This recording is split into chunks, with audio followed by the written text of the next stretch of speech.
캄보디아에서 수백 명의 한국인이 사라졌습니다. 정부와 언론은 침묵했고 현지 재벌은 웃었습니다. 한국이 뭘 할 수 있겠느냐는 조롱이 퍼졌죠. 중국 자본이 경제의 40%를 쥔 나라에서 한국은 그저 조용히 움직였습니다. 그리고 단 일주일 뒤 캄보디아 금융시장에서 21조 원이 증발했습니다. 미국 재무부가 자산을 동결했고 프린스 그룹, 그 거대한 제국은 단 하루 만에 무너졌습니다. 총 한 발 쏘지 않았지만 한국은 912억 원으로 17조 원의 제국을 멈췄습니다. 이 이야기는 단순한 제재가 아닙니다. 7일간 조용히 세상을 뒤집은 한 나라의 전략, 그 충격적인 기록을 지금부터 공개합니다. 잠깐 영상 시작에 앞서 먼저 구독과 좋아요를 눌러주시면 영상 제작에 큰 힘이 됩니다. 댓글로도 많은 응원 부탁드립니다. 여러분의 관심이 저에겐 큰 힘이 됩니다. 그럼 바로 시작하겠습니다. 저는 에드워드 호킨스입니다. 미국 재무부에서 금융범죄를 분석하던 사람이죠. 지금은 BBC 자문 역할을 하고 있어요. 숫자를 읽습니다. 돈의 흐름을 추적하죠. 그게 제 일입니다. 15년 넘게 이 일을 해왔어요. 그날은 평범한 화요일이었습니다. 런던 사무실에 앉아 커피를 마시고 있었죠. 오후 3시쯤이었을 겁니다. 창밖으로 빗방울이 떨어지고 있었어요. 그때 메시지 하나가 들어왔습니다. 서울에 있는 특파원 마크 정에게서였어요. 에드워드, 이거 좀 봐. 캄보디아에서 한국 사람들이 사라지고 있어. 처음엔 대수롭지 않게 생각했습니다. 실종 사건이야 세계 어디서나 일어나니까요. 매일같이 비슷한 제보가 들어옵니다. 하지만 마크가 보낸 자료를 열어보는 순간 달랐어요. 이건 단순한 실종이 아니었습니다. 규모가 달랐죠. 숫자가 심상치 않았어요. 제 손이 멈췄습니다. 캄보디아 푸놈펜과 시아누쿠빌 일대에서 한국인 수백 명이 흔적도 없이 사라졌습니다. 700명에서 1000명 사이로 추정됐어요. 1000명입니다. 작은 마을 하나가 통째로 사라진 거죠. 어떻게 이런 일이 가능할까요? 누가 이렇게 많은 사람을 한꺼번에 납치할 수 있을까요? 수법은 교묘했습니다. 고소득 일자리를 미끼로 썼어요. 월급 300만 원 이상 보장, 숙식 제공, 비자 지원 같은 달콤한 조건이었죠. 온라인 광고와 소셜미디어를 통해 퍼졌습니다. 젊은 사람들이 속았어요. 빚이 있거나 취업이 안 되는 사람들이 현혹됐죠. 희망을 찾는 사람들이었습니다. 그들은 비행기를 탔습니다. 캄보디아로 갔죠. 새로운 삶을 꿈꾸며요. 하지만 도착하자마자 악몽이 시작됐습니다. 공항에서 누군가 그들을 맞이했어요. 차에 태웠죠. 외딴 건물로 데려갔습니다. 그리고 모든 게 바뀌었어요. 여권을 압수당했습니다. 핸드폰도 빼앗겼죠. 철장 달린 건물에 갇혔어요. 탈출할 수 없었습니다.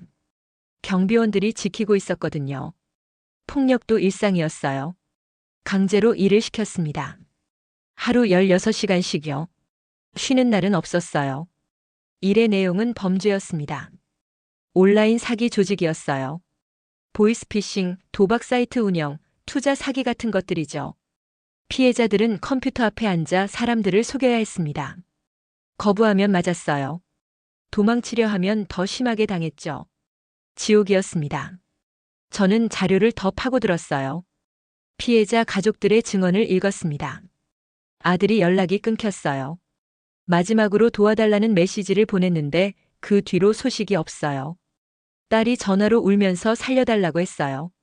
그런데 갑자기 전화가 끊겼습니다. 절규였죠. 부모들의 심정이 느껴졌어요. 하지만 더 충격적인 건 따로 있었습니다. 현지 경찰이 연루되어 있었어요. 기업들도 공모하고 있었죠. 가족들이 캄보디아 경찰에 신고했지만 묵살당했습니다. 증거가 없다는 답변뿐이었어요. 어떤 경찰은 오히려 협박했죠.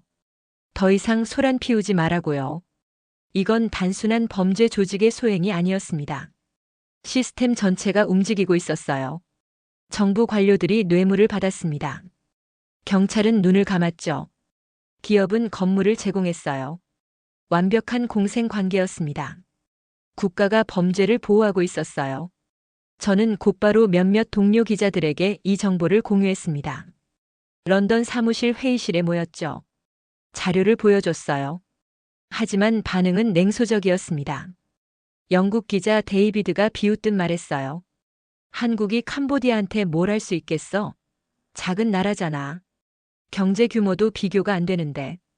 프랑스 기자 소피도 고개를 저었죠. 저쪽 정부가 손 쓸 수 있는 일이 아니야. 캄보디아는 중국 영향권이잖아. 한국이 뭘 할 수 있겠어? 그냥 조용히 협상하다 끝날 거야. 미국 기자 제임스는 더 직설적이었어요. 동남아시아에선 흔한 일이야. 돈 몇 푼 주고 타협하겠지. 한국 정부도 조용히 넘어갈 거라고. 모두가 비슷한 반응이었습니다. 아무도 이 사건을 심각하게 받아들이지 않았어요. 그저 또 하나의 국제 분쟁 정도로 봤죠. 금방 잊힐 뉴스라고 생각했습니다. 저는 답답했어요. 이들은 숫자만 봤습니다. 하지만 저는 달랐어요. 제 본능이 말하고 있었거든요. 이건 다르다고요. 단순히 사람이 사라진 게 아니었습니다. 돈이 움직이고 있었어요. 저는 금융범죄 분석가입니다. 돈의 흐름을 읽는 게 제 특기죠. 그리고 이 사건에선 돈 냄새가 났습니다. 강하게요. 피해자들이 일했던 곳은 온라인 사기 조직이었습니다. 하루에 수억 원씩 벌어들이는 곳이었죠. 보이스피싱 한 건에 수천만 원씩 뜯어냈어요. 도박 사이트는 하루 매출이 10억 원을 넘었습니다. 그 돈은 어디로 갔을까요? 누가 관리했을까요? 어느 은행을 거쳤을까요? 저는 거래 기록을 추적하기 시작했습니다. 캄보디아 내 주요 은행들을 살펴봤어요. 프린스 그룹이라는 이름이 자주 보였습니다. 캄보디아 최대 금융기업이었죠. 정부보다 힘이 센 곳이었어요. 흥미로웠습니다. 한국 정부는 공식적으로 아무 말도 하지 않았어요. 외교부에서 항해 공문 하나 보냈다는 소식만 들렸습니다. 그게 전부였죠. 언론도 조용했어요. 마치 아무 일도 없는 것처럼요. 이상했습니다. 너무 조용했어요. 한국은 보통 이런 일에 민감하게 반응하는 나라인데요. 저는 서울에 있는 몇몇 지인들에게 연락했습니다. 외교부 출신 친구 김민수, 국가정보원 쪽 인맥 이재현, 재무부 관계자 박서연에게요. 하지만 모두 입을 다물었어요. 에드워드, 지금은 말할 수 없어. 조금만 기다려봐. 곧 알게 될 거야. 이런 대답뿐이었습니다. 더 이상했던 건 그들의 목소리였어요. 긴장되어 있었습니다. 뭔가 숨기고 있었죠. 하지만 불안해 보이진 않았어요. 오히려 확신에 찬 느낌이었습니다. 저는 직감했어요. 뭔가 진행되고 있다고요. 침묵이 곧 방관은 아닙니다. 때로는 침묵이 가장 무서운 무기가 되기도 해요. 특히 금융 쪽에서는요. 제 경험상 분석가들이 조용할 때가 가장 위험할 때거든요. 폭풍 전야죠. 누군가는 지금 이 순간에도 데이터를 모으고 있을 겁니다. 거래 기록을 추적하고 있을 거예요. 자금 세탁 경로를 파악하고 있을 거죠. 연결고리를 찾고 있을 겁니다. 그리고 타이밍을 재고 있을 거예요. 언제 방아쇠를 당길지요. 저는 그걸 알고 있었습니다. 이건 시작에 불과했어요. 사라진 건 사람만이 아니었습니다. 신뢰가 사라졌어요. 정의가 흔들렸죠. 돈의 흐름도 왜곡되고 있었습니다. 그리고 저는 확신했습니다. 이 사건은 곧 폭발할 거라고요.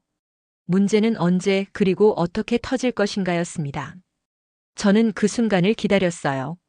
저는 노트북을 열었습니다. 새 파일을 만들었어요. 제목은 캄보디아 프로젝트였죠. 이 사건을 끝까지 추적하기로 마음먹었습니다. 진실은 반드시 드러날 거예요. 그리고 저는 그 과정을 기록할 겁니다.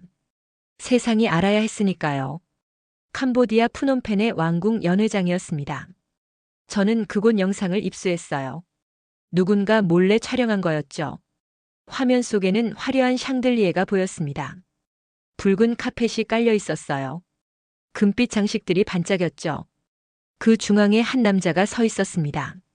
천주였어요. 프린스 그룹의 회장이죠. 캄보디아에서 가장 부유한 사람 중 하나였습니다. 그의 재산은 수조 원에 달했어요. 정부보다 돈이 많았죠. 실제로 캄보디아 국내 총 생산의 절반 가까이를 그의 기업이 차지하고 있었습니다. 천주는 샴페인 잔을 들고 있었어요. 주변에는 정부 고위 관료들이 모여 있었죠.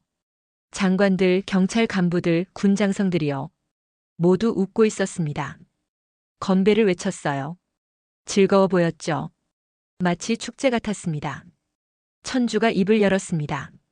여러분, 한국 정부가 우리에게 항해 공문을 보냈다는 거 아십니까? 사람들이 웃음을 터뜨렸어요. 조롱하는 웃음이었죠. 천주가 계속 말했습니다. 한국이요? 우리 경제의 0.1%도 안 되는 나라가 말이죠. 옆에 있던 장관 하나가 거들었어요. 회장님, 걱정하지 마십시오. 우리가 다 처리했습니다. 경찰도 움직이지 않을 겁니다. 언론도 조용하고요. 천주가 고개를 끄덕였죠. 잘했어요. 계속 그렇게 해주시오. 저는 그 영상을 보며 분노했습니다. 1000명의 사람들이 고통받고 있는데 저들은 웃고 있었어요. 샴페인을 마시고 있었죠. 마치 아무 일도 없다는 듯이요. 오만했습니다. 너무나 오만했어요. 프린스 그룹은 단순한 기업이 아니었습니다. 캄보디아의 실질적인 지배자였어요. 은행만 12개를 소유하고 있었죠. 부동산 개발, 카지노, 통신, 심지어 언론사까지요. 손대지 않은 분야가 없었습니다. 정부보다 강력했어요. 천주는 정치인들을 돈으로 샀습니다. 뇌물을 줬어요. 선거 자금을 댔죠. 그 대가로 온갖 특혜를 받았습니다. 세금 감면, 법 집행 면제, 독점 사업권 같은 거요. 법 위에 군림했어요. 아무도 그를 건드릴 수 없었습니다. 한국 정부의 항해 공무는 그에게 휴지 조각이었어요. 무시했죠. 답장조차 하지 않았습니다. 왜냐고요? 한국이 뭘 할 수 있겠냐는 거였어요. 군대를 보낼 수도 없고 경제 제재를 할 만큼 크지도 않다고 생각했죠. 그저 작은 나라의 투정쯤으로 봤습니다. 현지 언론도 천주 편이었어요. 대부분의 언론사가 프린스 그룹 소유였거든요. 한국인 실종 사건을 보도하지 않았습니다. 오히려 한국을 비난하는 기사를 냈어요. 한국이 허위 사실로 캄보디아를 모욕하고 있다는 식이었죠. 저는 현지 기자 몇 명과 접촉했습니다. 익명을 조건으로 인터뷰했어요. 한 기자가 말했습니다. 에드워드, 우리도 알아요. 진실을 알죠. 하지만 쓸 수가 없어요. 쓰는 순간 직장을 잃습니다. 아니, 목숨이 위험할 수도 있어요. 또 다른 기자는 더 솔직했어요. 천주는 왕이에요. 이 나라의 진짜 왕이죠. 정부는 그의 하수인일 뿐입니다. 경찰도 군대도 법원도 그의 손 안에 있어요. 아무도 그에게 맞설 수 없습니다. 목소리에 두려움이 묻어났어요. 이틀이 지났습니다. 48시간이요. 한국 정부는 여전히 침묵했어요. 공식 성명도 없었죠. 기자회견도 없었습니다. 언론 보도도 최소화됐어요. 마치 이 사건이 존재하지 않는 것처럼요. 세상은 조용했습니다. 저는 답답했어요. 왜 한국은 아무 말도 하지 않는 걸까요? 1000명이나 되는 국민이 납치됐는데요. 정부가 움직여야 하는 거 아닌가요? 외교적 압박이라도 해야 하는 거 아닌가요? 하지만 아무 일도 일어나지 않았습니다. 캄보디아는 더욱 자신만만해졌어요. 천주는 또 다른 연회를 열었습니다. 더 크게, 더 화려하게요. 이번엔 외국 투자자들까지 초대했죠. 보십시오. 한국이 뭘 할 수 있겠습니까? 아무것도 못합니다. 우리는 안전합니다. 그렇게 말했어요. 현지 경찰도 움직이지 않았습니다. 한국 가족들이 계속 신고했지만 묵살됐어요. 증거가 없다, 관할이 아니다, 사적인 채무 관계다 같은 핑계만 댔죠. 어떤 경찰은 오히려 협박했습니다. 더 이상 소란 피우면 당신들도 문제 생길 거요. 저는 피해자 가족 한 분과 통화했어요. 박민지라는 분이었습니다. 28살 아들이 실종됐다고 했어요. 제 아들이 마지막으로 문자를 보냈어요. 살려달라고요. 여기서 나갈 수가 없대요. 근데 그 뒤로 연락이 끊겼습니다. 경찰에 신고했지만 아무도 안 도와줘요. 박민지의 목소리는 떨리고 있었습니다. 한국 정부는 뭐 하는 거예요? 왜 아무 말도 안 하는 거죠? 우리 아이들이 죽어가고 있는데요. 제발 도와달라고요. 저는 대답할 말이 없었어요. 저도 이해할 수 없었으니까요. 뉴스 화면을 교차 편집해 봤습니다. 왕궁의 건배 장면과 피해 가족들의 절규를 나란히 놓았어요. 천주의 웃음과 박민지의 눈물을 겹쳤죠. 대조가 극명했습니다. 한쪽은 축제였고 한쪽은 지옥이었어요. 서울 외교부 청사도 촬영했습니다. 건물은 조용했어요. 기자들이 몇 명 서성이고 있었지만 브리핑은 없었죠. 대변인은 현재 상황을 예의주시하고 있다는 원론적인 말만 반복했습니다. 구체적인 건 아무것도 없었어요. 48시간이었습니다. 한국은 침묵했어요. 그 침묵 속에서 캄보디아는 웃었죠. 천주는 더 오만해졌습니다. 권력층은 더 안심했어요. 그들은 이겼다고 생각했습니다.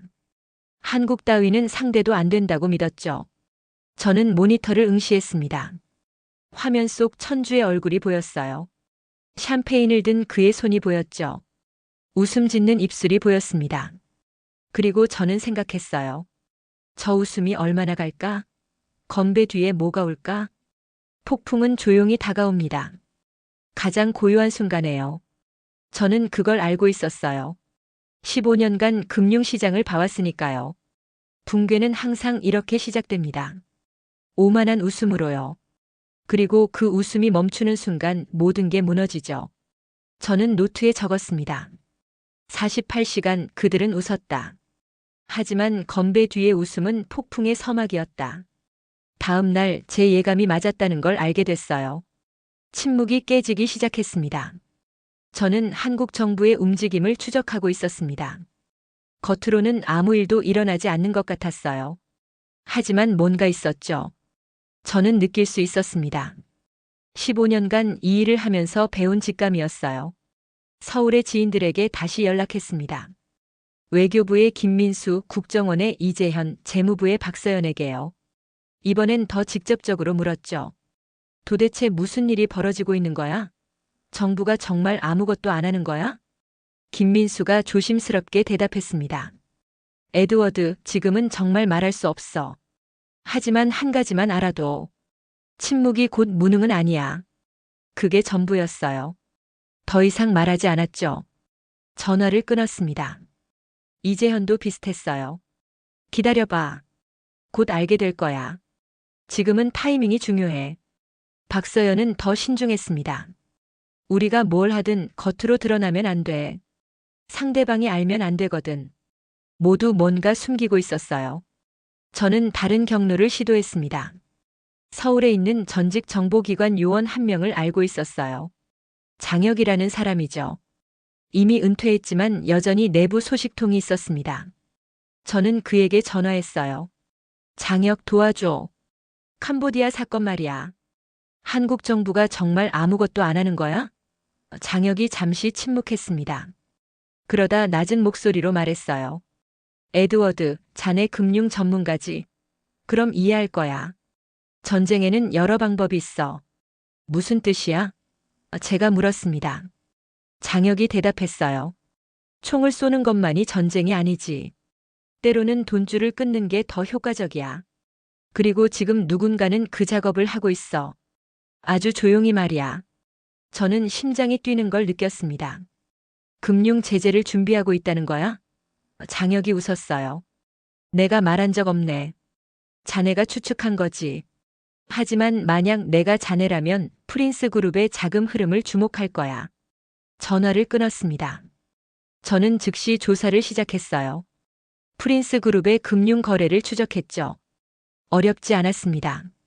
제 전문 분야니까요. 국제 금융망은 생각보다 투명해요.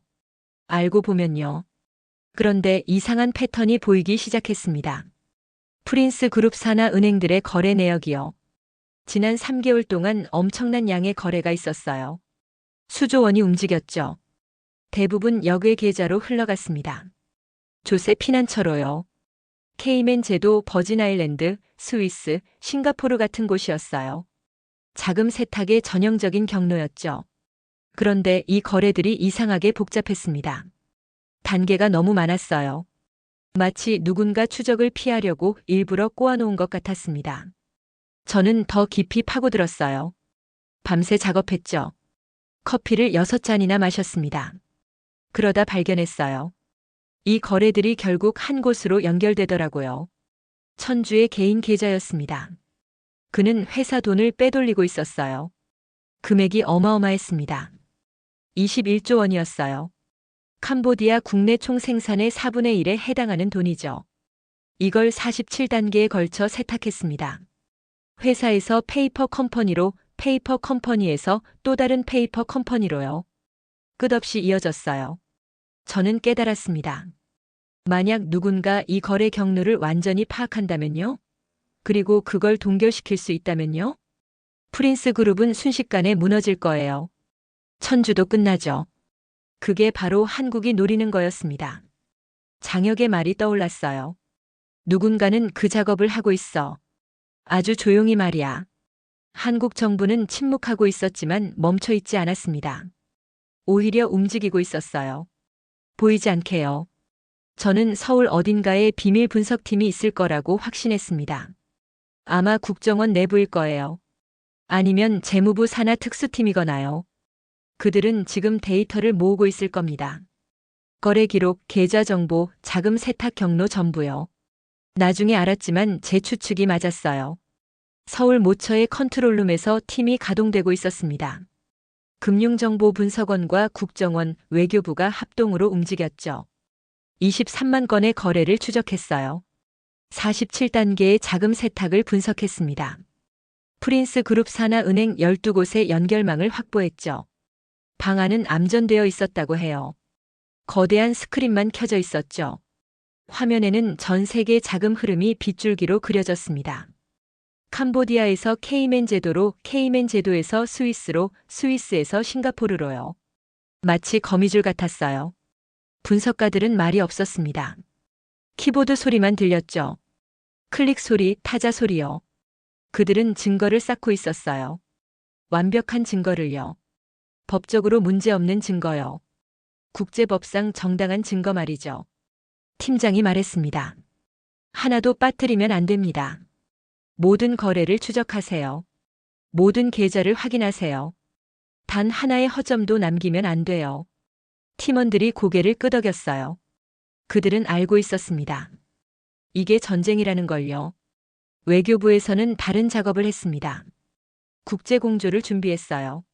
미국, 영국, 일본, 싱가포르 같은 나라들과 접촉했죠. 조용히요. 언론에 알리지 않고요. 곧 큰 제재가 있을 겁니다. 동참해 주시겠습니까? 그렇게 물었어요. 미국 재무부의 해외자산통제국 오펙이 움직이기 시작했습니다. 그들은 한국 정부가 보낸 자료를 검토했어요. 프린스 그룹의 불법 거래 증거들이죠. 오펙 담당자가 말했습니다. 이건 명백한 자금 세탁이네요. 인신매매와 연결되어 있고요. 우리도 조사를 시작하겠습니다. 영국도 응답했어요. 싱가포르도 관심을 보였죠. 일본은 즉시 협력하겠다고 했습니다. 국제연대가 형성되고 있었어요. 하지만 겉으로는 아무도 몰랐습니다. 언론도 캄보디아도 천주도요. 한국 정부는 계속 침묵했습니다. 브리핑도 없었어요. 성명도 없었죠. 기자들이 물어봤지만 상황을 예의주시하고 있다는 말만 반복했습니다. 사람들은 실망했어요. 정부가 무능하다, 국민을 버렸다는 비난이 쏟아졌죠. 저는 알고 있었습니다. 이건 무능이 아니라 전략이라는 걸요. 침묵은 방관이 아니라 준비였어요. 폭풍 전야였죠. 조용할수록 더 센 파도가 오는 법입니다. 태풍의 눈은 고요하거든요. 어느 날 밤이었습니다. 저는 런던 사무실에서 모니터를 보고 있었어요. 프린스 그룹 주가를 체크하고 있었죠. 별다른 변화가 없었습니다. 안정적이었어요. 천주는 여전히 웃고 있을 거예요. 하지만 저는 알았습니다. 곧 뭔가 일어날 거라고요. 데이터가 말하고 있었어요. 침묵이 말하고 있었죠. 그리고 제 본능이 말하고 있었습니다. 폭풍이 온다고요. 아주 큰 폭풍이요. 저는 노트에 적었습니다. 그들은 입을 다물었지만 데이터는 말하고 있었다. 침묵은 방관이 아니라 준비였다. 다음 날 첫 번째 신호가 왔습니다. 아주 작은 신호였어요. 하지만 그게 시작이었죠. 푸놈펜의 프린스 은행 본사였습니다. 오전 9시였어요. 리스크 관리팀에서 일하는 소피아 림이 출근했죠. 그녀는 매일 아침 거래 내역을 점검하는 게 일이었습니다. 평범한 루틴이었어요. 컴퓨터를 켰습니다. 로그인했어요. 대시보드가 떴죠. 그런데 뭔가 이상했습니다. 화면에 빨간 점들이 깜빡이고 있었어요. 경고 신호였죠. 소피아는 눈썹을 찌푸렸습니다. 이게 뭐지? 클릭해서 상세 내역을 확인했어요. 거래 기록이 나타났죠. 전날 밤 11시부터 새벽 2시 사이의 거래들이었습니다. 여러 지점에서 동시다발적으로 일어났어요.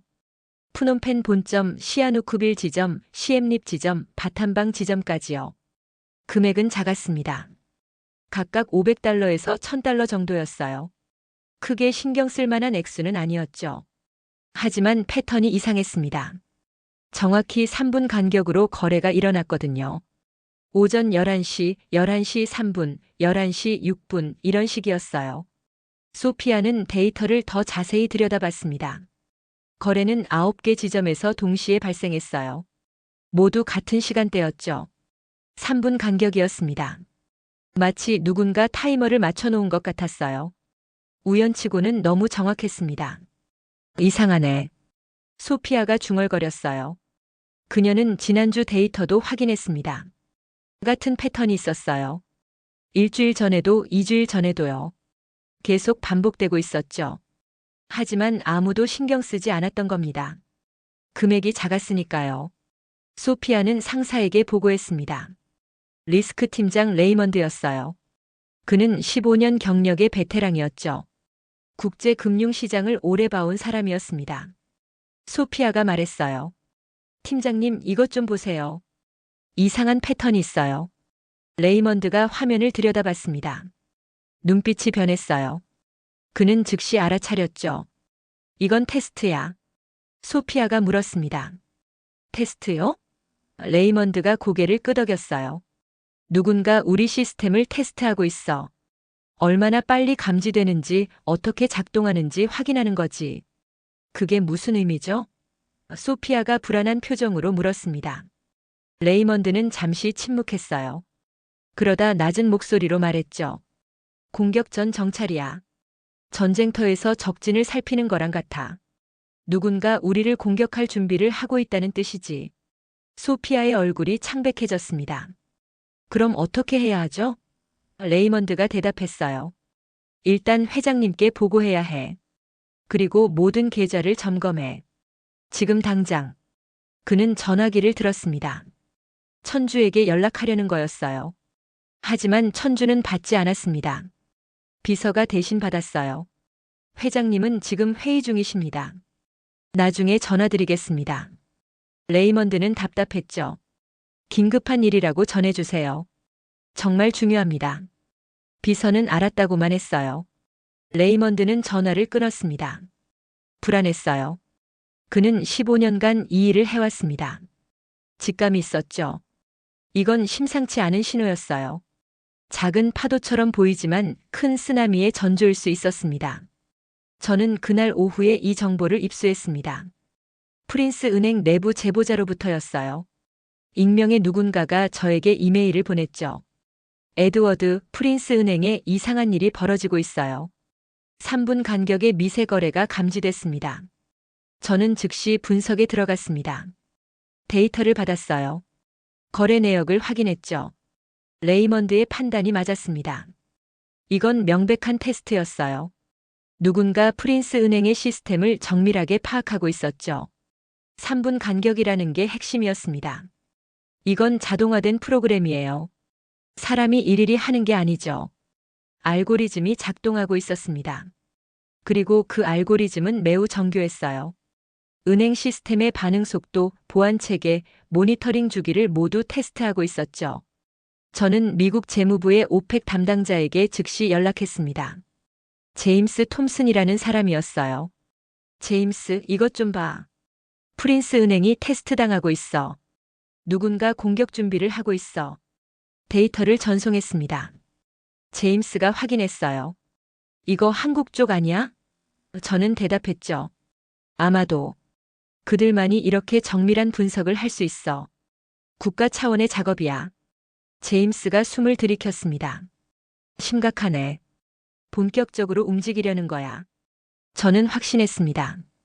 한국이 마침내 움직이고 있다고요. 조용히 하지만 정확하게요. 3분 간격의 테스트는 우연이 아니었습니다. 계산된 행동이었어요. 그들은 프린스 은행의 약점을 찾고 있었죠. 어디를 쳐야 무너지는지 확인하는 거였어요. 모니터 앞에 앉아 있었습니다. 화면에는 거래 그래프가 떠 있었어요. 3분마다 튀는 작은 점들이 보였죠. 너무 작아서 대부분의 사람들은 무시할 겁니다. 하지만 저는 알았어요. 이 작은 점들이 거대한 붕괴의 시작이라는 걸요. 초침이 째깍째깍 소리를 냈습니다. 사무실은 조용했어요. 런던의 밤이었죠. 하지만 제 심장은 빠르게 뛰었습니다. 긴장됐어요. 동시에 흥분됐죠. 드디어 시작되는구나 그런 생각이 들었습니다. 저는 노트에 적었습니다.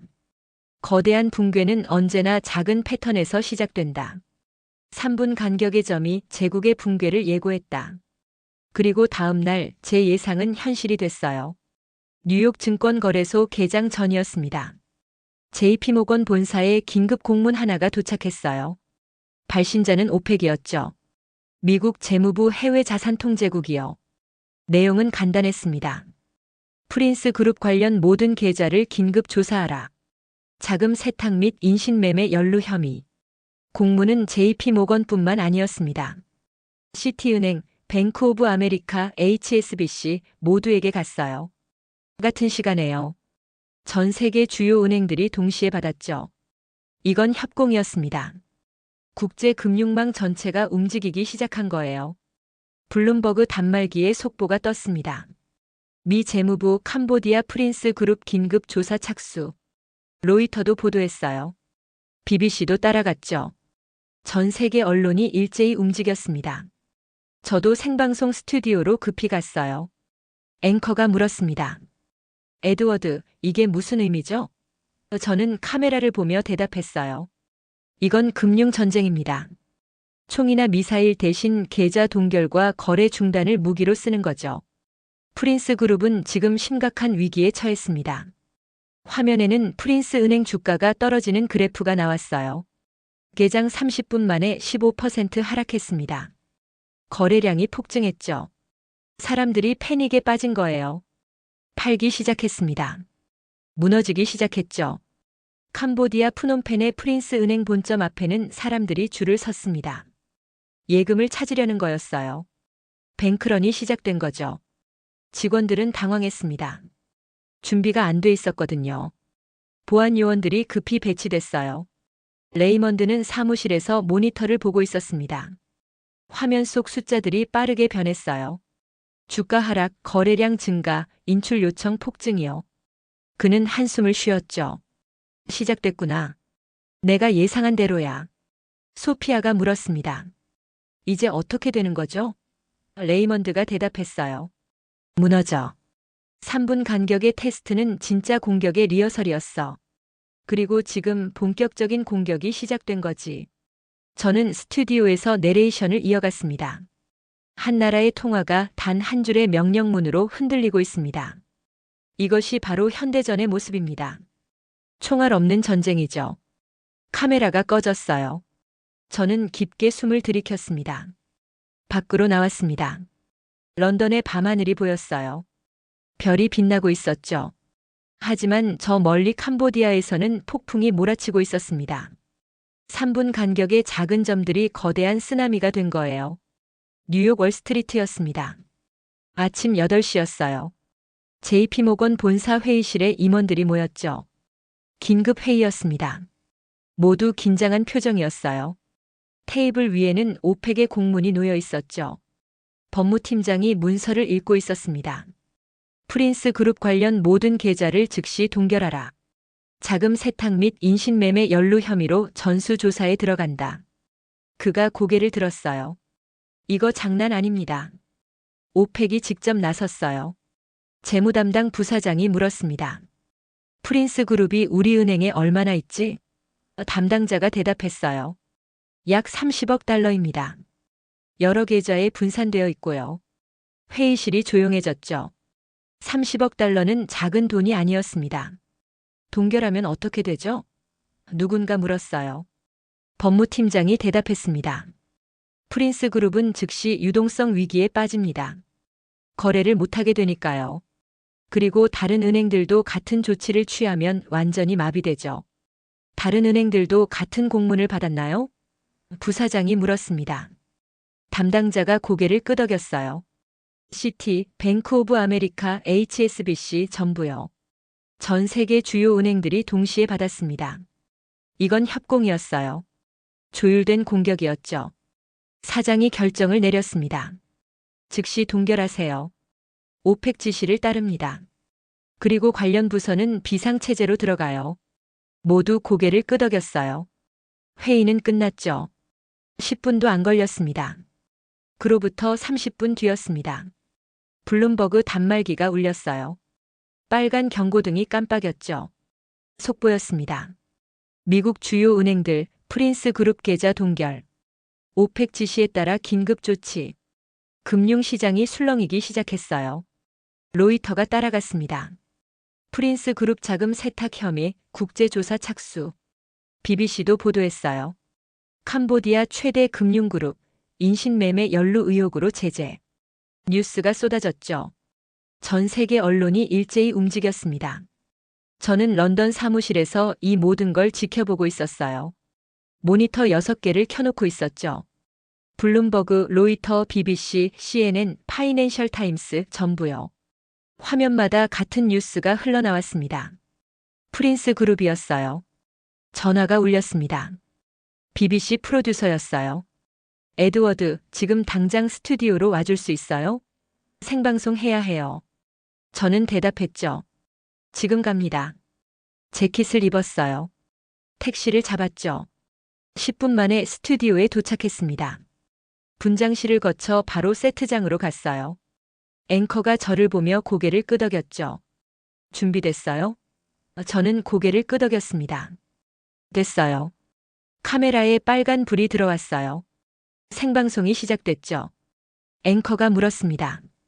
에드워드, 지금 무슨 일이 벌어지고 있는 겁니까? 저는 카메라를 보며 대답했어요. 지금 우리가 목격하고 있는 건 현대판 전쟁입니다. 총이나 미사일 대신 금융 제재를 무기로 쓰는 거죠. 그리고 그 위력은 어떤 폭탄보다 강력합니다. 구체적으로 설명해 주시겠습니까? 앵커가 다시 물었어요. 저는 설명을 이어갔습니다. 프린스 그룹은 전 세계 주요 은행의 계좌를 가지고 있습니다. 미국, 영국, 스위스, 싱가포르 등이요. 그런데 이 계좌들이 동시에 동결됐어요. 이건 국제공조입니다. 한 나라가 아니라 여러 나라가 함께 움직인 거죠. 화면에 그래프가 나타났습니다. 프린스 은행 주가였어요. 개장 직후부터 급락하고 있었죠. 10%, 20%, 30% 하락했습니다. 서킷 브레이커가 발동됐어요. 거래가 일시 중단됐죠. 저는 계속 설명했습니다. 주가 폭락은 시작에 불과합니다. 더 심각한 건 유동성 위기예요. 프린스 그룹은 지금 돈을 쓸 수가 없어요. 계좌가 막혔으니까요. 직원 월급도 못 주고 거래처에 돈도 못 보내죠. 회사가 마비되는 겁니다. 그럼 캄보디아 경제는 어떻게 됩니까? 앵커가 물었어요. 저는 심각한 표정으로 대답했죠. 프린스 그룹은 캄보디아 국내 총 생산의 거의 절반을 차지합니다. 이 회사가 무너지면 캄보디아 경제 전체가 흔들려요. 통화 가치도 떨어지고 금융 시스템도 불안해지죠. 카메라가 다른 화면을 보여줬습니다. 캄보디아 프놈펜의 프린스 은행 본점이었어요. 사람들이 길게 줄을 서 있었죠. 수백 명이었습니다. 모두 예금을 찾으러 온 거예요. 뱅크런이었죠. 어떤 사람은 울고 있었어요. 어떤 사람은 소리를 지르고 있었죠. 보안 요원들이 막고 있었습니다. 하지만 사람들은 계속 몰려들었어요. 혼란이었습니다. 공포였죠. 은행 창구 직원들은 당황하고 있었습니다. 준비가 안 돼 있었거든요. 현금이 부족했어요. 사람들에게 돈을 다 줄 수가 없었죠. 내일 다시 오세요. 시스템 점검 중입니다. 같은 말만 반복했습니다. 사람들은 더 화가 났어요. 내 돈 내놔. 사기치는 거야? 여기 망하는 거 아니야? 고함이 터져 나왔죠.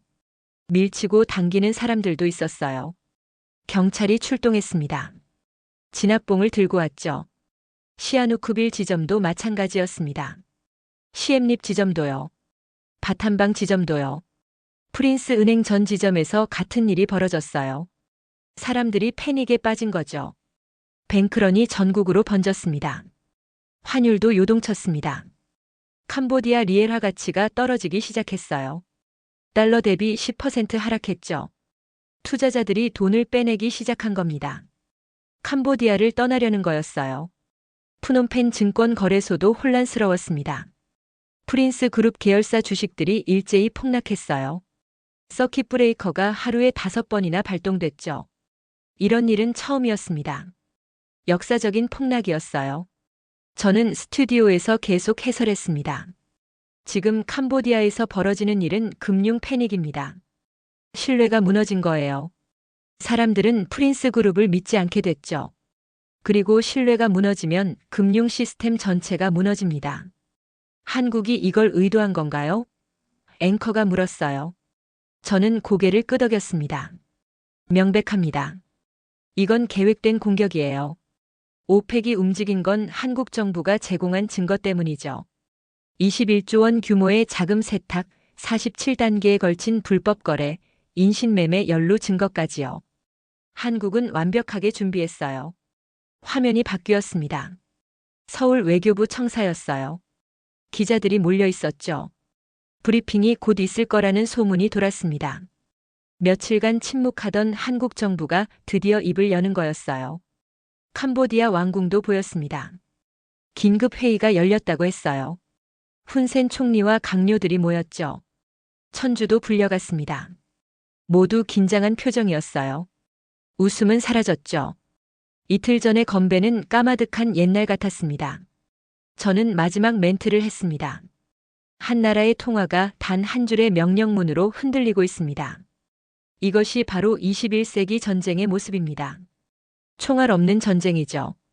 하지만 그 파괴력은 어떤 무기보다 강력합니다. 카메라가 꺼졌어요. 저는 깊게 숨을 들이켰습니다. 긴장이 풀렸죠. 프로듀서가 다가왔어요.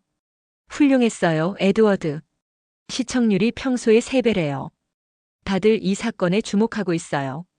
저는 고개를 끄덕였습니다. 분장실로 돌아왔어요. 거울을 봤죠. 피곤한 얼굴이었습니다. 하지만 눈빛은 살아있었어요. 흥분되어 있었죠. 이건 역사적인 순간이었으니까요. 핸드폰을 확인했습니다. 메시지가 수십 개 와 있었어요. 전 세계 기자들과 분석가들이 연락했죠. 인터뷰 요청, 자문 요청, 의견 요청이요. 저는 몇 개만 답장했습니다. 너무 바빴거든요. 밖으로 나왔습니다. 런던 거리는 평화로웠어요. 사람들은 커피를 마시고 웃으며 걸었죠. 하지만 저 멀리 캄보디아에서는 폭풍이 휘몰아치고 있었습니다. 한 통의 공문이 나라 전체를 흔들고 있었어요. 저는 노트에 적었습니다. 총 대신 버튼이 눌렸다. 그리고 세계가 흔들렸다. 이것이 바로 현대전이다. 다음 날 한국 정부가 드디어 공식 발표를 했어요. 그리고 그 발표는 캄보디아의 마지막 일격을 가했습니다. 서울 외교부 청사였습니다. 오후 3시였어요. 브리핑룸에 기자들이 가득 찼죠. 100여 명은 됐을 겁니다. 국내 언론뿐만 아니라 외신 기자들도 왔어요. 모두 긴장한 표정이었습니다. 저도 거기 있었습니다. 전날 밤 서울행 비행기를 탔거든요. 이 순간을 놓칠 수 없었어요. 역사적인 발표가 있을 거라는 걸 알았죠. 카메라를 설치했습니다. 노트북을 켰어요. 준비를 마쳤죠. 문이 열렸습니다. 한서윤 차관이 들어왔어요. 그녀는 외교부에서 15년간 일한 베테랑이었죠. 냉철하고 정확한 사람으로 유명했습니다. 표정은 단호했어요. 흔들림이 없었죠. 한서윤이 단상에 섰습니다. 마이크를 잡았어요. 플래시가 터졌죠. 수십 개의 카메라가 그녀를 향했습니다. 그녀는 천천히 입을 열었어요. 목소리는 차분했지만 강했습니다. 대한민국 정부는 캄보디아 프린스 그룹의 불법 행위에 대한 명확한 증거를 확보했습니다. 브리핑룸이 조용해졌어요. 모두 귀를 기울였죠. 한서윤이 계속 말했습니다. 우리 국민 700에서 1000명이 불법 구금되었고 강제 노동에 시달렸습니다.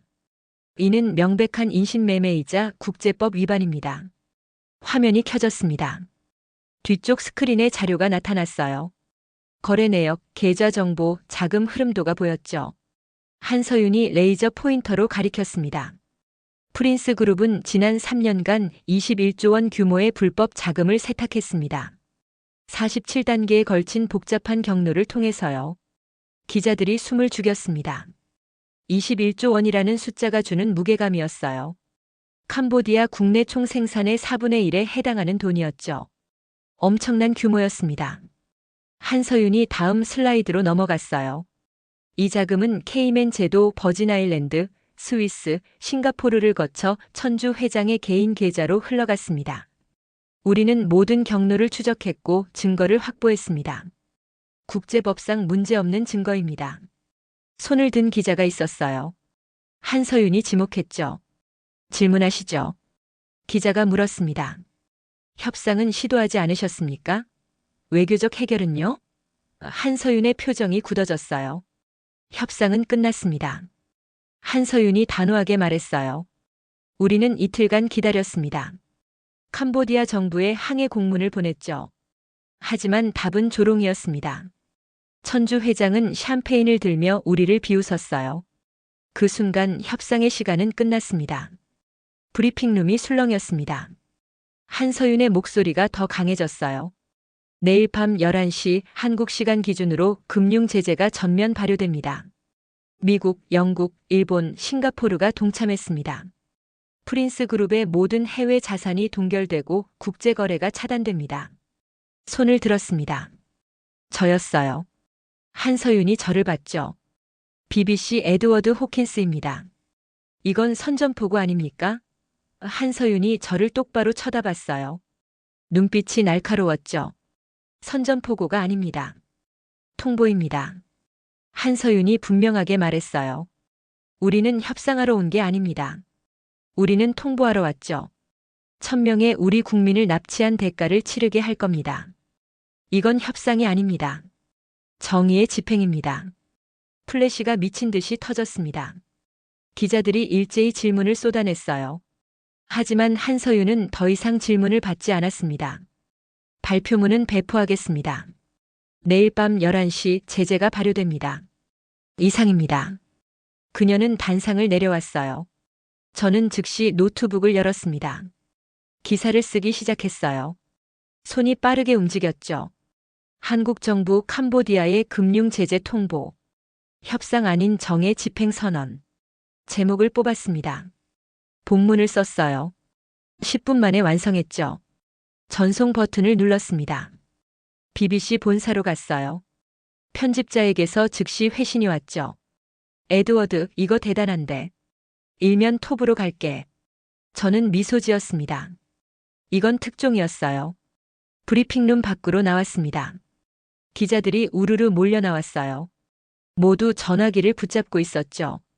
생방송을 하는 사람도 있었어요. 지금 서울에서 역사적인 발표가 있었습니다. 한국이 캄보디아에 사실상 선전포고를 한 겁니다. 전 세계 언론이 일제히 보도하기 시작했습니다. 블룸버그가 속보를 띄웠어요.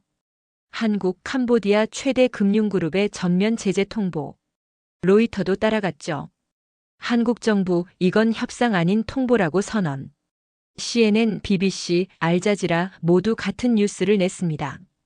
캄보디아 프놈펜의 왕궁에서는 긴급 회의가 열렸습니다. 훈센 총리가 강요들을 불러 모았어요. 천주도 거기 있었죠. 하지만 이번엔 분위기가 달랐습니다. 아무도 웃지 않았어요. 샴페인도 없었죠. 천주가 소리쳤습니다. 이게 말이 됩니까? 한국이 우릴 이렇게 할 수 있어요? 우린 주권 국가인데. 훈센 총리는 차갑게 대답했어요. 주권으로 돈을 막을 순 없네. 자네 회사 계좌가 전부 동결됐어. 내일 밤이면 완전히 끝나는 거야. 뭔가 방법이 있을 겁니다. 천주가 절규했어요. 중국에 도움을 요청하세요. 러시아라도 좋고요. 뭐든 해야 합니다. 하지만 훈세는 고개를 저었죠. 이미 늦었네. 미국이 움직였어. 영국, 일본, 싱가포르까지 동참했고 중국도 이건 막을 수 없어. 천주의 얼굴이 창백해졌습니다. 그는 무너지기 시작했어요. 이틀 전 샴페인을 들던 그 자신감은 사라졌죠. 오만함도 증발했습니다. 남은 건 공포뿐이었어요. 내무장관이 보고했습니다. 총리님, 프린스 은행 전 지점에서 뱅크런이 계속되고 있습니다. 시위대도 모이고 있고요. 경찰로는 통제가 안 됩니다. 훈센이 한숨을 쉬었어요. 군대를 배치해. 폭동으로 번지면 안 돼. 재무장관도 말했습니다. 환율이 계속 떨어지고 있습니다. 달러 대비 20% 하락했어요. 외환 보유고도 빠르게 줄고 있고요. 이대로 가면 일주일 안에 바닥납니다. 훈센의 표정이 어두워졌죠. 프린스 그룹 주가는요? 훈센이 물었습니다. 재무장관이 대답했어요. 85% 폭락했습니다. 시가총액이 거의 증발했어요. 계열사들도 전부 무너지고 있고요. 회의실이 침묵에 잠겼습니다. 천주가 다시 입을 열었어요. 협상할 수 없습니까? 한국 사람들 돌려보내면 되잖아요. 그러면 제재를 풀어주지 않을까요? 훈센이 냉소했습니다. 자네 한서윤 차관 말 안 들었나? 이건 협상이 아니라 통보래. 우린 선택권이 없어. 저는 서울 호텔방에서 이 모든 소식을 받고 있었습니다. 캄보디아 내부 소식통들이 계속 연락을 줬어요. 왕궁 회의 내용도 흘러나왔죠. 저는 기록했습니다. 모든 걸 기록했어요. 밤이 깊어갔습니다. 내일 밤 11시면 제재가 발효됩니다. 그러면 프린스 그룹은 완전히 멈춰요. 거래할 수 없게 되죠. 회사가 작동을 멈춥니다. 사실상 죽는 거예요. 저는 창밖을 내다봤습니다. 서울의 야경이 보였어요. 빌딩들이 반짝이고 있었죠. 평화로워 보였습니다. 하지만 이 도시에서 나간 한마디가 저 멀리 캄보디아를 흔들고 있었어요. 한서윤 차관의 말이 계속 떠올랐습니다. 이건 협상이 아니다. 통보다. 그 한 문장이 왕궁의 전등을 꺼트리고 있었어요. 샴페인 잔을 떨어뜨리고 있었죠. 오만한 웃음을 지우고 있었습니다. 저는 노트에 적었습니다. 진짜 힘은 말이 아니라 통보로 드러났다. 한국은 협상하지 않았다. 그저 통보했을 뿐이다. 그리고 그 통보 한마디가 제국을 무너뜨리고 있었다. 핸드폰이 울렸습니다. BBC 프로듀서였어요. 에드워드, 내일 밤 11시에 생방송 해줄 수 있어요? 제재 발효 순간을 실시간으로 중계하려고요. 저는 대답했죠. 물론이죠. 그 순간을 놓칠 순 없죠. 전화를 끊었습니다. 침대에 누웠어요. 하지만 잠이 오지 않았습니다. 너무 흥분되어 있었거든요. 내일 밤이면 역사가 바뀝니다. 작은 나라가 거대한 제국을 무너뜨리는 순간이요. 총알 하나 없이요. 다음 날 밤 11시가 다가오고 있었습니다. 저는 서울 BBC 스튜디오에 앉아 있었어요. 카메라 앞이었죠. 모니터 6개가 제 앞에 놓여 있었습니다. 푸놈펜 증권거래소 환율 시세, 프린스 은행 주가, 뉴욕 증시 전부 띄워놨어요. 앵커가 말했습니다. 이제 3분 남았습니다. 에드워드, 지금 어떤 일이 벌어질까요? 저는 대답했어요. 제재가 발효되는 순간 프린스 그룹은 완전히 마비됩니다. 돈을 쓸 수 없게 되죠. 거래도 못하고요. 회사가 멈춰요. 시계가 째깍거렸습니다. 11시까지 2분 30초였어요. 긴장됐습니다. 전 세계가 이 순간을 지켜보고 있었죠. 생방송은 15개국으로 송출되고 있었어요. 캄보디아 푸놈펜의 프린스 은행 본점 앞에는 수천 명이 모여 있었습니다. 시위였어요. 사람들은 피켓을 들고 있었죠. 내 돈 돌려내라, 천주는 사기꾼이다. 프린스는 무너져라 같은 구호였어요. 경찰이 막고 있었습니다. 방패를 들고 있었어요. 하지만 사람들은 계속 몰려들었죠. 분노했습니다. 저축한 돈이 날아갔거든요. 평생 모은 돈이 증발했어요. 당연히 화가 날 수밖에요. 11시가 됐습니다. 제재 발효 시각이었어요. 저는 모니터를 응시했습니다. 프린스 은행 주가 화면이었죠. 숫자가 움직이기 시작했어요. 급락이었습니다. 10%, 20%, 40% 순식간이었어요. 지금 프린스 은행 주가가 폭락하고 있습니다. 제가 외쳤어요. 80% 이상 하락했어요. 사실상 휴지 조각이 됐습니다. 시가총액이 거의 사라졌어요. 카메라가 그래프를 클로즈업했죠. 환율도 요동쳤습니다. 캄보디아 리엘화가 폭락하기 시작했어요. 달러 대비 30% 하락했죠. 역사상 최악의 폭락이었습니다. 통화 가치가 순식간에 증발했어요. 푸놈펜 증권거래소는 완전히 멈췄습니다. 서킷 브레이커가 발동됐어요. 하지만 소용없었죠. 거래를 재개하면 또 폭락했습니다. 결국 장을 닫을 수밖에 없었어요. 프린스 그룹 계열사들도 무너졌습니다. 프린스 부동산, 프린스 통신, 프린스 카지노 전부 주가가 폭락했어요. 연쇄 붕괴였죠. 한 회사가 무너지니 전체가 무너졌습니다. 뱅크런은 더욱 심해졌습니다. 사람들이 은행으로 몰려들었어요. 밤임에도 불구하고요. 문 열어. 내 돈 내놔. 고함이 터져나왔죠. 유리창이 깨졌습니다. 물건이 던져졌어요. 경찰이 최루탄을 쏘기 시작했습니다. 연기가 피어올랐어요. 사람들이 도망갔죠. 하지만 다시 모여들었습니다. 분노는 최루탄으로 막을 수 없었어요. 왕궁에서는 또 다른 긴급 회의가 열렸습니다. 훈센 총리가 천주를 노려보고 있었어요. 이제 어쩔 건가? 자네 회사가 나라 전체를 말아먹고 있어. 천주는 말이 없었습니다. 변명할 수도 없었어요. 재무장관이 보고했습니다.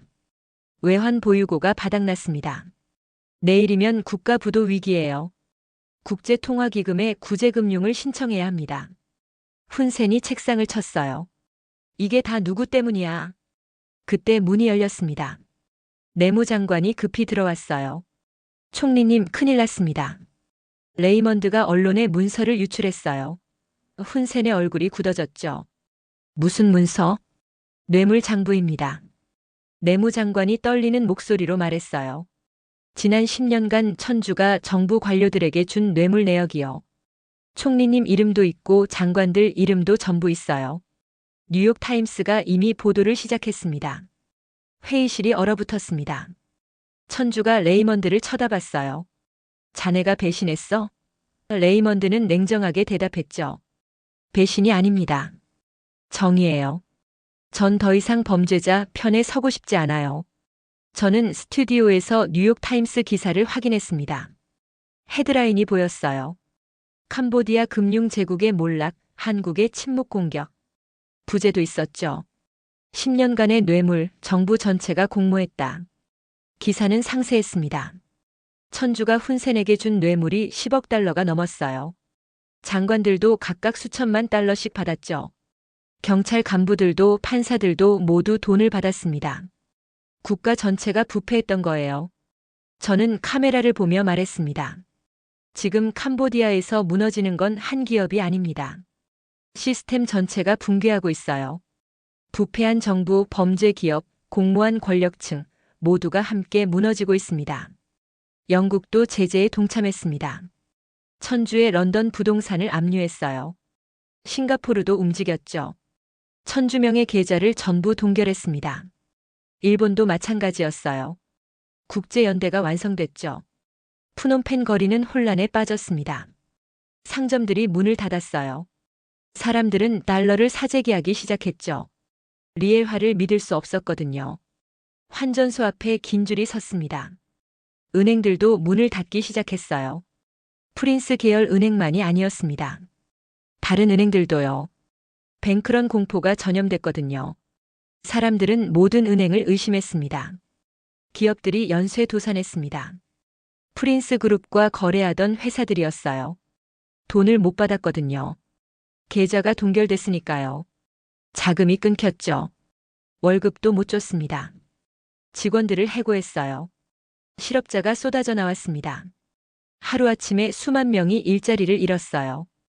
거리에는 절규가 울려 퍼졌죠. 어떻게 살아? 정부는 뭐해? 분노와 절망이었습니다. 천주는 도망치려 했습니다.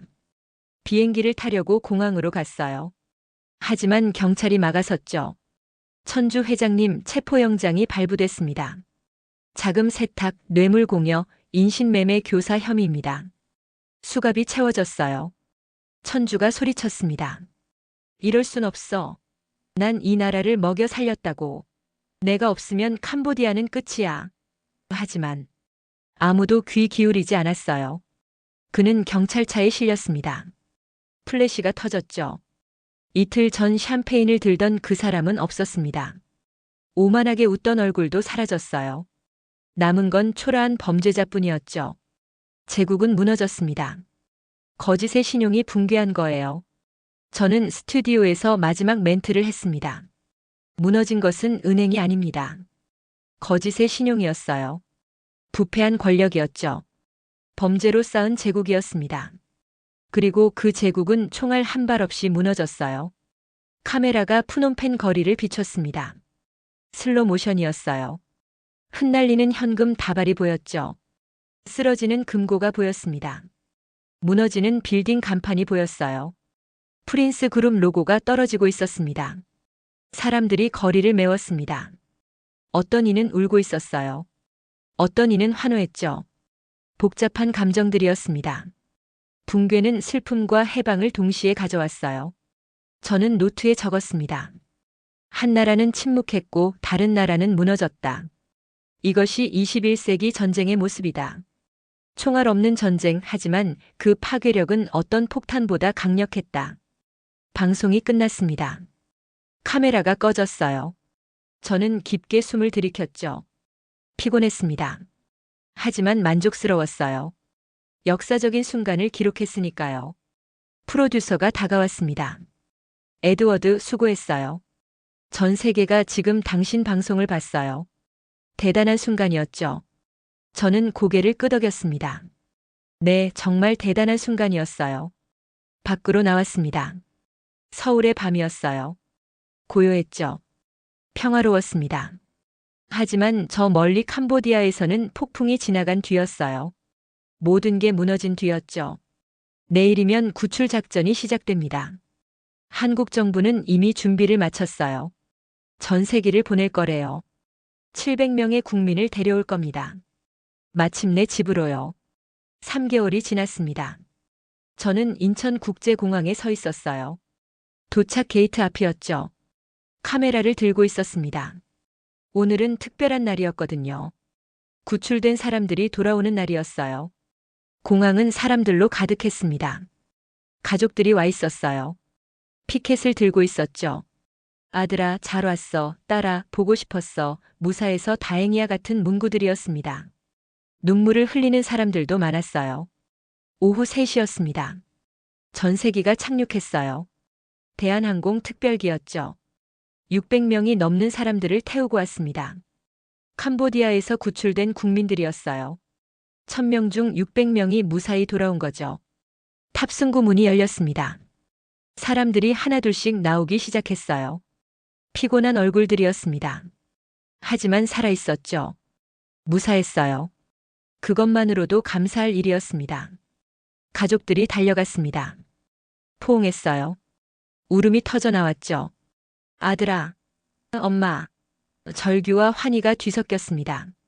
저는 그 장면을 촬영했어요. 눈물이 날 것 같았습니다. 박민지도 거기 있었습니다. 3개월 전 통화했던 그 어머니요. 아들을 기다리고 있었어요. 손에는 꽃다발이 들려 있었죠. 떨리는 손이었습니다. 한 청년이 나왔습니다. 28살쯤 돼 보였어요. 야윈 얼굴이었죠. 하지만 살아 있었습니다. 박민지가 그를 알아봤어요. 민수야, 소리쳤죠. 달려갔습니다. 모자가 포옹했습니다. 둘 다 울고 있었어요. 엄마, 미안해요. 걱정 끼쳐서요. 민수가 떨리는 목소리로 말했죠. 박민지가 고개를 저었습니다. 아니야. 내가 무사해서 다행이야. 그것만으로 충분해. 저는 노트북을 열었습니다. 마지막 보고서를 쓸 시간이었어요. 3개월간의 기록을 정리할 때였죠. 손가락이 키보드 위를 움직였습니다. 문장들이 써져 나갔어요. 한국은 총 한 발 없이 21조 원을 멈췄다. 첫 문장이었습니다. 1000명의 국민을 구하기 위해 금융이라는 무기를 선택했다. 그리고 성공했다. 이어서 썼죠. 프린스 그룹은 완전히 무너졌습니다. 천주는 감옥에 있었어요. 자금 세탁, 뇌물 공여, 인신매매 교사 혐의로 기소됐죠. 종신형이 예상됐습니다. 제국의 왕은 죄수가 됐어요. 캄보디아 정부도 변했습니다. 훈센 총리는 사임했어요. 뇌물 스캔들 때문이었죠. 새 정부가 들어섰습니다. 개혁을 약속했어요. 부패 척결을 선언했죠. 변화가 시작됐습니다. 국제사회는 한국을 주목했습니다. 작은 나라가 해낸 일이었거든요. 총도 쓰지 않고 군대도 보내지 않고요. 오직 금융 제재만으로 거대한 범죄 조직을 무너뜨렸어요. 새로운 방식이었습니다. 유엔 안전보장이사회에서 한국 사례가 논의됐습니다. 비군사적 제재의 모범 사례라고 평가받았어요. 다른 나라들도 배우고 싶어 했죠. 어떻게 이렇게 효과적으로 할 수 있었냐고요. 비밀은 준비였습니다. 한국은 이틀간 침묵했지만 멈춰있지 않았어요. 데이터를 모았죠. 증거를 쌓았습니다. 국제공조를 준비했어요. 완벽하게요. 그래서 성공할 수 있었던 겁니다. 인천공항 도착 로비에서는 환영식이 열렸습니다. 광화문에서도 행사가 준비됐어요. 구출된 국민들을 환영하는 자리였죠. 대형 스크린이 설치됐습니다. 태극기가 펄럭였어요. 저도 그곳으로 향했습니다. 택시를 탔어요. 30분 만에 광화문에 도착했죠. 사람들이 가득했습니다. 수만 명이 모였어요. 모두 환영하러 온 시민들이었습니다. 무대가 세워져 있었습니다. 단상에 한서윤 차관이 올라갔어요. 마이크를 잡았죠. 사람들이 환호했습니다. 박수가 터져 나왔어요. 그녀는 잠시 침묵했습니다. 그러다 입을 열었죠. 여러분, 우리는 해냈습니다. 한서윤의 목소리가 광장에 울려 퍼졌어요. 600명이 넘는 우리 국민이 무사히 돌아왔습니다. 우리는 그들을 포기하지 않았어요. 끝까지 싸웠습니다. 박수가 쏟아졌습니다. 환호성이 터졌어요. 한서윤이 계속 말했죠. 우리는 총을 쏘지 않았습니다.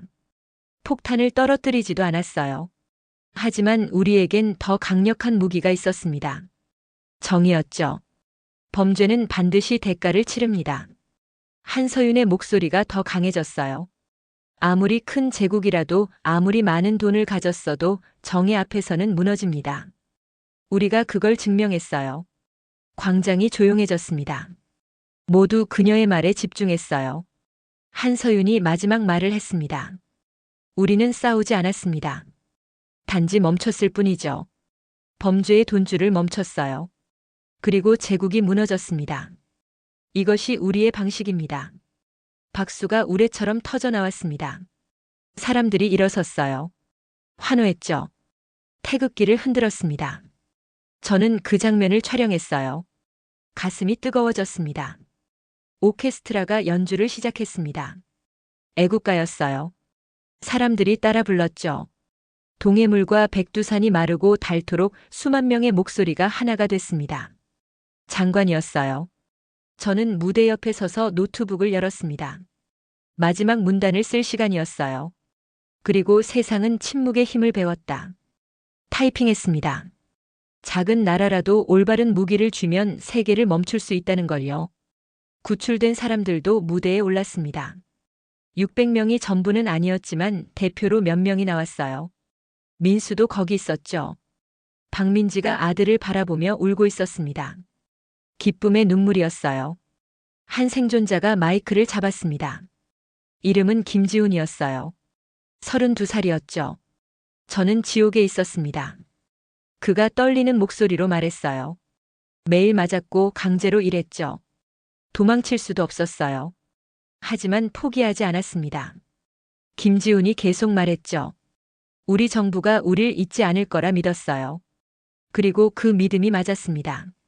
정부는 우릴 구했어요. 총 한 발 없이요. 감사합니다. 그가 고개를 숙였습니다. 박수가 터졌어요. 사람들이 환호했죠. 저도 박수를 쳤습니다. 카메라를 내려놓고요. 이 순간만큼은 기자가 아니라 한 사람으로 함께하고 싶었어요. 해가 지고 있었습니다. 광화문 하늘이 붉게 물들었어요. 아름다웠죠. 사람들은 여전히 광장에 있었습니다. 집으로 돌아가지 않았어요. 이 순간을 더 느끼고 싶었던 거죠. 저는 벤치에 앉았습니다. 노트북을 무릎에 올려놨어요. 마지막 문장을 썼습니다.